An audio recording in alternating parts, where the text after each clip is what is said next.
Alors nous avons deux phases qui se préparent en ce moment. Donc une première phase qui consiste au fonçage sous la voie ferrée. Donc on va faire passer les canalisations des réseaux sous terre de part et d'autre de la voie ferrée. Donc cette opération va se dérouler sur 3 jours, lundi, mardi, mercredi prochain.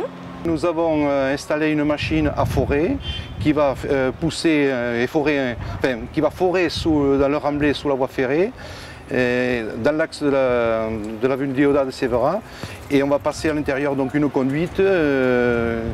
Et ces travaux vont ne se font pas innocemment, ils sont faits en concertation très étroite avec les autorisations de la SNCF qui supervisent les travaux, qui les contrôlent en surface pour un éventuel désordre sous la voie ferrée. Il n'y a pas d'interruption du trafic, et ces travaux se font en dehors de la voirie et ils se feront en continu à partir de la semaine prochaine. Alors le forage lui-même devrait prendre 24 heures, mais après il y a la mise en place de tous les tuyaux à l'intérieur de ce forage et les raccordements amont et aval sur les collecteurs existants. Nous avons donc une deuxième opération qui consiste à créer un tunnel dans lequel le tramway passera sous la voie ferrée.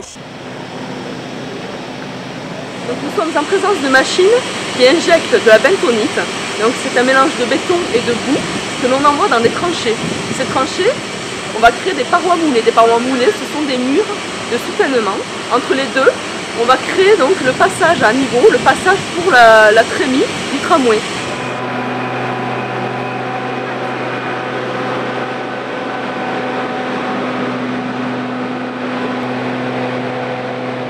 À partir du 10 avril, nous allons changer la configuration actuelle.